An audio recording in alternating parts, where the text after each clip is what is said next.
Have you ever walked away from a conversation and thought, why did I share all that? Maybe it was with a coworker or an old friend you ran into or someone on social media. You poured out your heart, your struggles, your wins, and then silence. Or worse, a response that made you regret saying anything at all. We live in a world where we are told to be real, be authentic, put yourself out there. But here's the thing. Real authenticity isn't about broadcasting every detail of your life. It's about knowing who has earned the right to hear your story. Not everyone deserves access to your vulnerability. Sharing is not a currency you owe to the world. It's a gift you give to those who have proven they can hold it with care. Now, let's be clear. Silence is not the same as secrecy. There's a difference between hiding and protecting, between withdrawing and choosing. We don't have to announce every move, every struggle, every joy. Some moments, actually many moments, are sacred in their privacy. And in that space, we find power. Because let's be honest, sometimes oversharing isn't about connection, it's about seeking validation. We want people to tell us, you're doing great, I see you, you matter. But the truth is, no amount of external validation will ever replace self-trust. When you stop telling everyone what's going on in your life, you start listening to yourself more. You stop looking for approval and you start feeling it within.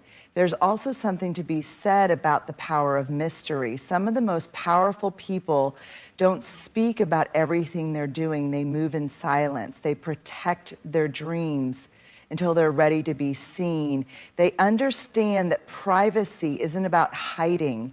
It's about holding space for something sacred.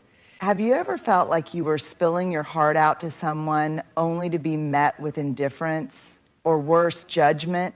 That feeling of regret, of wishing you had kept things to yourself, is something we've all experienced at some point. And it happens because we forget a fundamental truth. Vulnerability is not something we owe to anyone. It is something we grant to the right people at the right time. We often hear that being open and vulnerable is a sign of strength, and that's absolutely true. But what we don't talk about enough is who deserves that openness. Vulnerability is powerful, but like any power, it needs to be handled with care. It's not something to be handed out freely to every acquaintance, coworker, or social media follower. It's something to be shared with the people who have proven they can hold it gently without breaking it or using it against us. Think of vulnerability like a home. You wouldn't leave your front door wide open, letting just anyone walk in. You decide who gets a key, who gets invited in for coffee, and who never makes it past the doorstep. Your personal experiences, struggles, and emotions deserve that same level of discernment. Not everyone is meant to know your deepest fears, your biggest dreams, or your private battles. Some people simply haven't earned the right to that information. Yet in today's world, especially with social media, we're often pressured to overshare. We're encouraged to be real, to tell our truth, to lay it all out there. And while there's a time and place for that, it's also important to recognize that not every truth needs to be told to every person. There is a profound difference between being authentic and being reckless with our vulnerability. So how do we decide who has earned the right to our vulnerability? The answer lies in trust. Does this person listen without judgment? Do they hold space for your feelings rather than rush to fix, dismiss, or critique them? Have they shown up for you consistently, proving that they can be trusted with your heart? If the answer is no, then maybe they aren't the right person to share with. This doesn't mean we walk through life with walls so high that no one gets in. It means we build gates instead of barriers, allowing the right people access while keeping ourselves protected from those who haven't earned that level of intimacy. Vulnerability is not about exposure, it's about connection.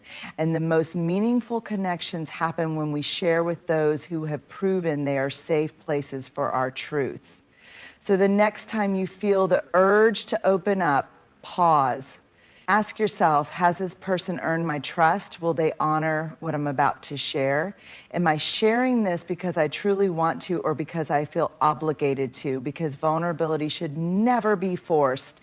It should never be expected. It should be a choice, your choice. And the people who truly deserve your story, they'll never demand it. They'll simply create a space where you want to share it. We live in a world that glorifies constant updates. From social media posts to daily check-ins, there's an unspoken pressure to let people know what's happening in our lives at all times. If we're quiet, people assume something is wrong. If we don't share, they wonder what we're hiding. But here's the truth, choosing silence doesn't mean we're being secretive. It simply means we are protecting what matters most. There is a difference between secrecy and privacy, and yet they are so often confused. Secrecy comes from a place of fear, shame, or avoidance.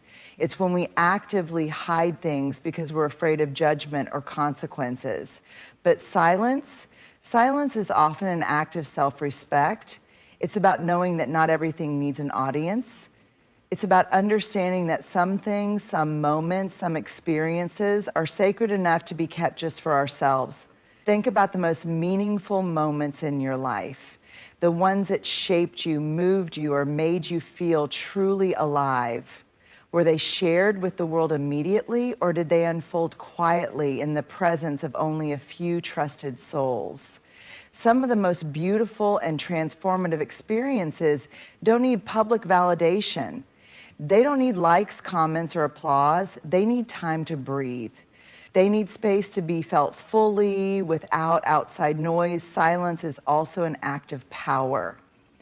It allows us to move with intention rather than impulse. When we constantly share every detail of our lives, we invite opinions, expectations, and sometimes even criticism that we never asked for. But when we hold certain things close, our dreams, our healing, our personal growth, we give ourselves the freedom to navigate them without interference. We become more in tune with what we truly want rather than what the world thinks we should want. And let's be real, sometimes people aren't asking about your life because they care. Sometimes they're asking out of curiosity, out of habit, or even out of gossip. Not everyone who listens is listening with good intentions. Some just want to collect pieces of your story for their own entertainment, and that's why silence is such a powerful filter.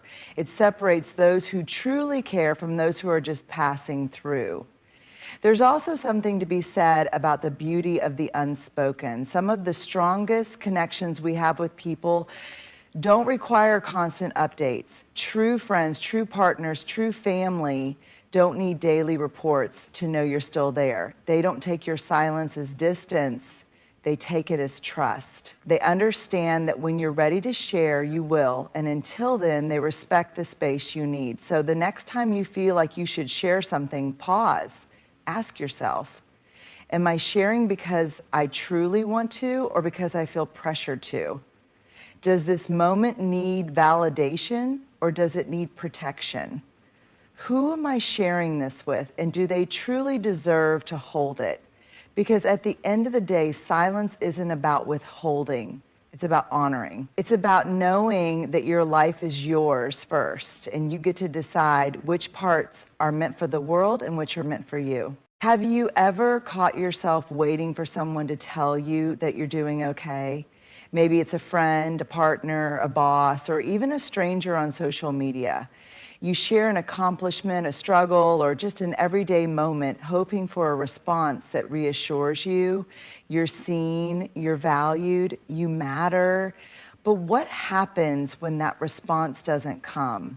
When the likes don't add up, when the compliments don't flow, when the acknowledgement never arrives. If that moment of silence shakes your confidence, it's a sign that you've been outsourcing your self-worth. And here's the hard truth. As long as your sense of validation depends on others, you'll always be chasing something you can't control. Why do we seek validation? From an early age, we are wired to seek approval. As children, we look to parents and teachers to tell us we're doing a good job. As we grow older, that need shifts, but it doesn't disappear. It just takes different forms. We seek validation through praise at work, through compliments in relationships, through applause for our achievements. And in today's world, we seek it through likes, comments, and followers, tiny digital affirmations that tell us, you are enough. But the problem with external validation is that it's unreliable. One day people praise you, the next they ignore you. One moment you're admired, the next you're forgotten. When you base your worth on others' approval, you place your power in their hands. And that is a dangerous place for it to be. Real validation comes from within. So what does it mean when we say validation is an inside job? It means that your worth is not up for debate. It means that you don't need outside confirmation to know you're valuable, capable, and enough. It means shifting the way you measure your own success, not by what others say, but by what you know to be true. Think about it. Some of the most successful, creative, and inspiring people in the world got there because they didn't wait for validation. They didn't ask for permission to believe in themselves. They didn't stop when others doubted them. They kept going because they knew deep down that they were on the right path, even when no one else could see it. How to cultivate internal validation. So how do you stop seeking external approval and start validating yourself? Here are a few key shifts. Define your own success. Instead of measuring your worth by what others think, create your own standards. What makes you proud? What feels right to you? When you set your own benchmarks, you stop needing others to tell you you're on the right track. Trust your own voice. Every time you seek validation, ask yourself, do I already know the answer? Most of the time you do. The question isn't whether you're good enough, it's whether you trust yourself enough to believe it. Detach from outcomes, stop basing your self-worth on how others react to what you do. Whether it's a project, a decision, or a personal goal, remind yourself, I did this for me, not for applause, not for approval, just for me. Celebrate small wins without an audience. Can you feel proud of yourself even if no one knows? Can you accomplish something meaningful without broadcasting it? The ability to celebrate in silence is a sign of true confidence. Recognize the temporary nature of praise. External validation feels good, but it's fleeting. The same people who praise you today might ignore you tomorrow. That's why real self-worth has to come from within. The freedom of self-validation, here's the beautiful thing. When you stop needing validation from others, you become unstoppable. You no longer shrink when people don't notice you. You no longer second-guess yourself when approval is absent. You move through life with a quiet confidence, knowing that you decide your worth, not the world. And the irony, when you stop seeking validation, you often end up receiving it anyway, because people are naturally drawn to those who don't beg for approval. Confidence is magnetic, but the difference is you don't need it anymore. It's just a bonus, not the foundation. So the next time you find yourself waiting for someone to acknowledge you, pause. Instead of looking outward, turn inward. Remind yourself, I am enough. Not because someone says so, but because I decide so. Because at the end of the day, the most powerful validation you can ever receive is the one you give to yourself. In a world where everyone is constantly sharing their every move, there is something undeniably powerful about a person who doesn't reveal everything. A person who moves quietly, works diligently, and lets their actions, not their words, speak for them. Mystery is often misunderstood. Some see it as being distant, secretive, or unapproachable. But in reality, mystery isn't about withholding, holding your power, holding your energy, holding your dreams close until they are strong enough to stand on their own. We've been conditioned to believe that visibility equals value, that if people don't see our progress, our growth, or our success, then it must not be real. But think about the most compelling figures in history, in leadership, in entertainment, even in your own life. The people who leave the strongest impressions aren't the ones who constantly talk about what they're doing. They're the ones who do, who surprise us, who show up with undeniable results, who carry an energy of quiet confidence. And that's because mystery is magnetic. Why mystery draws people in? Human nature is wired for curiosity. When something or someone is fully predictable, we stop paying attention. But when there's a sense of the unknown, we lean in, we want to understand, we want to know more. That's the power of mystery. It makes people intrigued, makes them wonder, makes them respect what they don't fully understand. Think about some of the most captivating people in your life. Are they the ones who tell you everything about themselves right away, or are they the ones who reveal themselves in layers over time?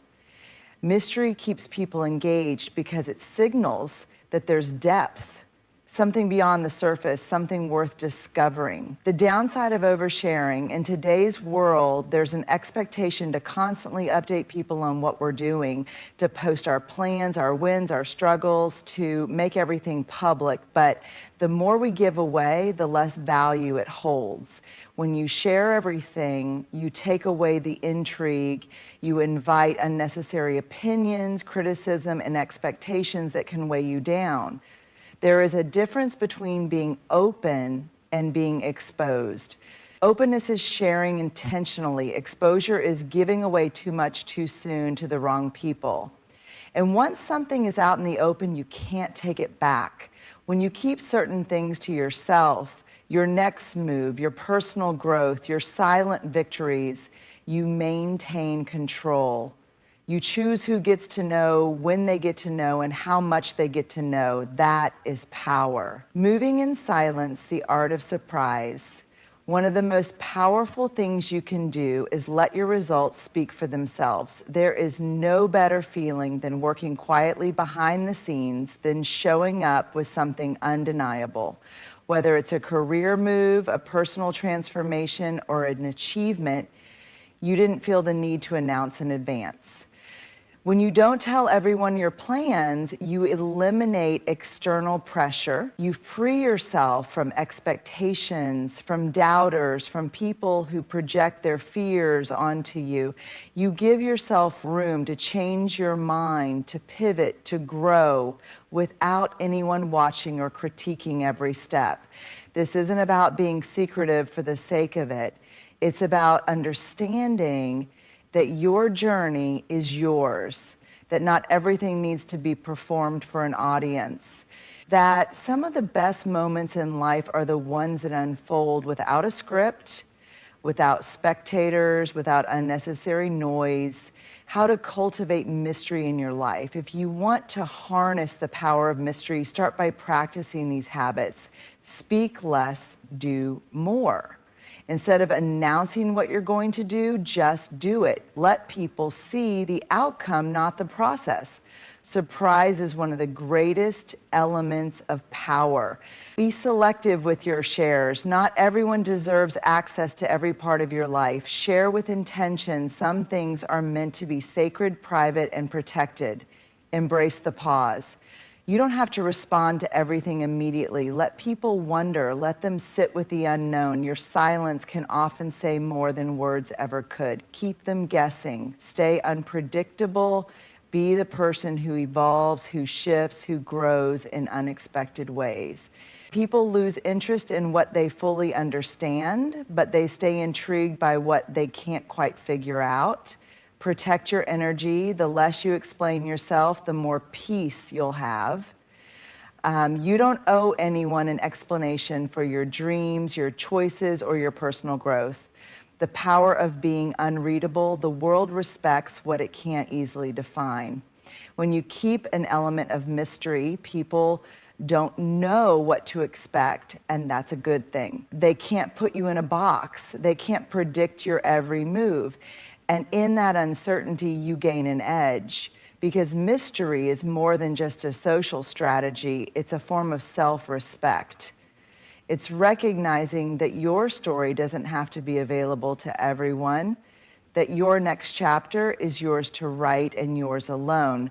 So the next time you feel the urge to over-explain, to justify, to prove something, pause. Remember that mystery isn't about withholding information, it's about owning your narrative. And when you do that, you don't just gain power, you gain freedom. Boundaries, it's a word that can make some people uncomfortable. It sounds rigid, cold, like a wall built to keep people out. But in reality, boundaries are not about exclusion. They are about protection. Not just protection from harm, but protection for love, for connection, for self-respect. We often think of love as limitless, giving, sacrificing, always available. But real love, healthy love, sustainable love has limits. It has structure. It knows where it ends and where it begins. And that's why boundaries are not barriers, they are bridges. Bridges that help us honor ourselves while still showing up fully for the people we care about. Why we struggle with boundaries. Many of us were raised to believe that setting boundaries is selfish. We were taught to accommodate, to put others first, to say yes when we really wanted to say no. We learned that saying, I don't have the capacity for this right now, makes us difficult or cold. And so we learned to override our own needs, to ignore our exhaustion, to tolerate disrespect, to give until we had nothing left. But here's the truth. People who truly love and respect you will never be offended by your boundaries. Because boundaries are not a rejection of others, they are an affirmation of yourself. They say, I love you and I love myself too, and I want to be in a relationship with you in a way that is healthy for both of us. The connection between boundaries and love without boundaries is not love, it's obligation, it's people-pleasing, it's giving from a place of guilt rather than joy. And over time, that kind of love breeds resentment. Think about it. When you say yes to something you don't actually want to do, what happens? You feel drained. You feel frustrated. You start to pull away. Not because you don't care, but because you've stretched yourself too thin. Love can't thrive in that space. True love, the kind that lasts, the kind that nourishes rather than depletes, comes from a place of balance. And boundaries create that balance. How boundaries show love, boundaries communicate clarity. Love is not about guessing games. When you set boundaries, you tell people how you need to be treated. You remove confusion. You make relationships stronger because everyone understands what is and isn't okay. Boundaries prevent resentment. Have you ever given too much only to feel exhausted, unseen, or taken for granted? That's what happens when we ignore our limits. Boundaries prevent us from reaching the point where we start to resent the very people we care about. Boundaries honor your capacity. You cannot pour from an empty cup. When you protect your energy, you ensure that when you do show up for others, you do so fully, without resentment, without exhaustion, without depletion. Boundaries teach others how to love you. We train people how to treat us by what we allow, what we reinforce, and what we walk away from. When you set a boundary, you're saying, this is how I need to be loved. Can you love me in this way? And if the answer is no, then you have your answer about that relationship. Boundaries strengthen self-respect. Every time you enforce a boundary, you send yourself a message. I matter. My needs are valid. My time is valuable. I deserve to be treated with respect. That self-respect becomes the foundation for every healthy relationship you build. The fear of losing people, one of the biggest reasons people struggle with boundaries is fear. Fear of upsetting others, fear of rejection, fear of losing relationships. And yes, sometimes when you start setting boundaries, you will lose people. But the truth is, the people who leave because of your boundaries were benefiting from your lack of them. The right people will want you to feel safe, heard, and valued. And the ones who get angry, the ones who push back, they are revealing something important. They were more invested in what they could take from you than in truly loving you. Boundaries are not just for others, they're for you too. Boundaries are not just about saying no to others, they are also about saying yes to yourself. Saying no to toxic behavior is saying yes to peace. Saying no to overextending yourself is saying yes to rest. Saying no to people pleasing is saying yes to self-respect. And that self-respect, it is the foundation of everything, because the way you treat yourself sets the tone for how others will treat you. Practical ways to set boundaries with love start small. If setting boundaries feels uncomfortable, begin with something simple. Instead of over-explaining or apologizing, try saying, I can't commit to that right now. No justification, no guilt, just truth. Be clear and direct. Boundaries should not be vague. Instead of, I don't like when you do that, try, I need us to communicate differently because I feel disrespected when you raise your voice at me. Clarity prevents misunderstandings. Release the guilt. You are not responsible for how people feel about your boundaries. You are only responsible for setting them in a way that is honest and kind. How they respond is up to them. Expect pushback. Some people will test your boundaries. Stay firm.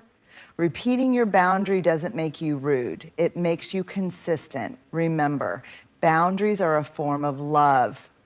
Love for yourself, love for the relationship, love for the life you are creating, one that is filled with mutual respect, care, and balance.